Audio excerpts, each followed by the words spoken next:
Kia ora whānau. This is following on from my last video, Otepoti, which was when I was in Dunedin. And now, on my way out of this area, there was evidence of the last few days' flood. And here you can see paddocks underwater, and that's after the water has receded, and that's after the rains have finished, and that was about 4 or 5 days ago. So it's evidence that the floods, the rains must have been pretty heavy. But anyway, I'll just take you up this road, and you can see that there's quite a lot of flooding, and paddocks are under water on the left side of me and on the right side of me. So um, it's just evidence that it was really heavy. And then I travel further down the road, and there's flooding there as well. There's a little sort of a few houses down that way, and there's flooding in those areas as well. But this land must be quite low lying, which a lot of the land down this way is, and that's where all the water can accumulate and cause that flooding. So it was just quite a sight to see, especially when you know that it was the rain and the floods were about 4 or 5 days ago, and still we have this. But anyway, I just thought it was something interesting to see. And then I had to go right to the end of the road and turn around and go back up to the main highway again. Right, I just travelled on to a place called Fortrose, and I wanted to go there for two really important reasons. One, it was the southernmost freedom camp in the country, but also it was where some of my great grand tupuna lived and worked and married. So, although not a tourist destination, it was a significant destination on my travels. I have to say the weather wasn't warm and welcoming, so though it must have been about 6 degrees there with the blasting wind and icy rain. But we've got to be aware that this area is the closest part of the world to the main body of the South Pole and the Southern Ocean. So yes, it does get cold there. And it was October, so that's sort of getting on to spring in New Zealand. And still it was very cold.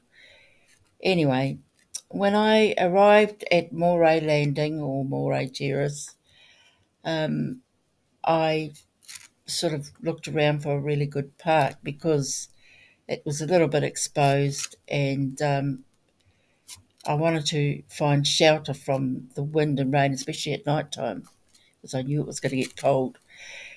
Anyway, I found the right park, sheltered from the weather and the rain, and it was by the toilets because that was the only building there in this small camping area. And I was sitting there watching the rain, and I was looking at the other RVs and campers, and everyone was sitting in their van because it was so cold. And I thought to myself, well, I'm not sitting in my van all day. I didn't drive all this way to sit in my van, and I'm not going to stay here tomorrow. So I just thought the weather's not going to stop me from exploring. So I got on my wet weather gear and went down to the shore to do some beach combing. And I found some beautiful stones that were to become the humble souvenirs of my visit. And I do have stones from all over the country that are my humble souvenirs, I call them, and also some pieces of driftwood.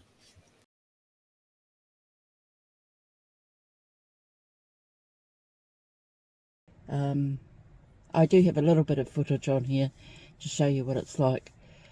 The most unique thing about this area is that it is on the bottom of the South Island, which for me is a big deal because it's the closest part of the world to the South Pole.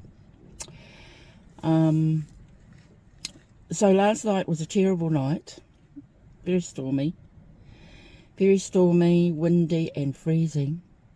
So I had my little candle heater going, and it did okay. It kept the van warm. The only thing about candle heaters is you've got to This is my little fire that I have in the van, my little heater. It's a candle fire.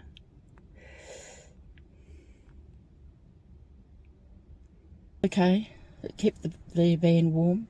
The only thing about candle heaters is you've got to make sure you have no gas leakages from your canisters or your gas supply. And make sure it's nowhere near open flame. So I had to do that, and then I just kept an eye on things, and it was fine. The candles themselves burn for 8 hours. Yeah, so that was really good. I had good sleep after that. Got up at about 8:30. The thing about this place is that it does have a good toilet. Not a flush toilet, but they keep them pretty clean, and a lot of people use them. They seem to call in and be using the toilet all night. Other than that, there's nothing else here except the beautiful view of this beautiful bay.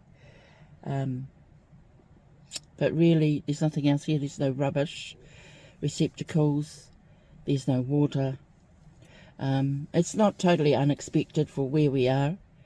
It's a fairly isolated, out of the way place, and that's probably why I like it so much, because it's quite rugged.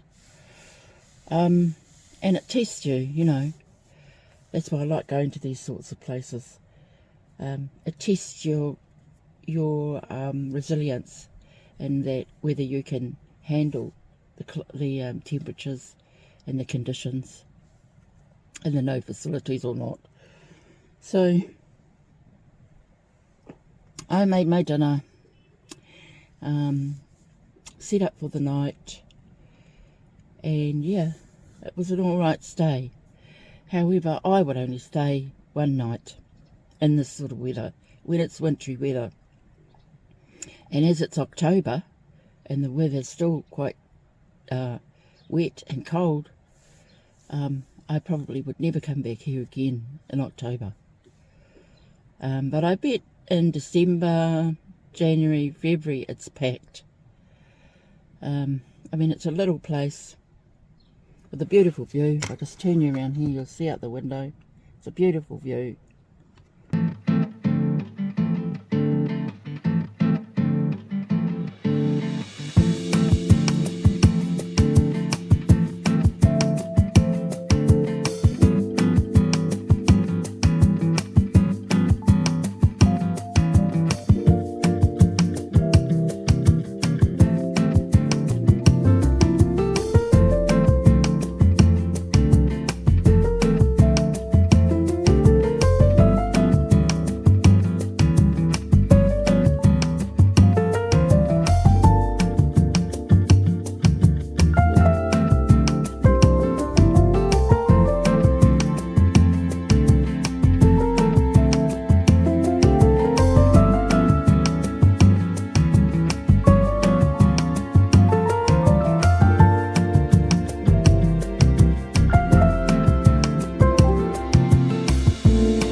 Moray Terrace on its worst day, and the tide is right in this inlet,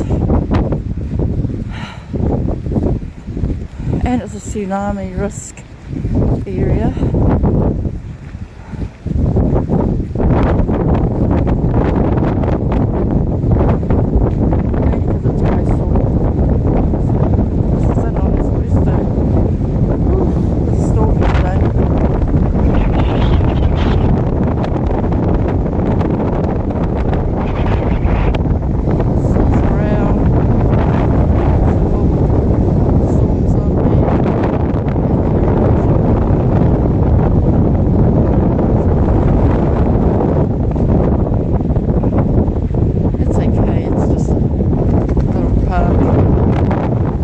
Okay though, they're long drops but they're clean.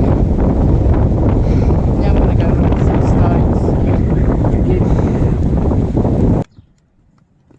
And this morning I watched two people put out their, I think it's their whitebait, it was a whitebait net. A man and a woman.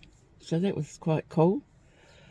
So that's me for now for this little bit of footage. I've got a bit about this bay here, so I hope you enjoy. Catch up next time, but don't forget, whenever you're out in nature, only leave your footprints.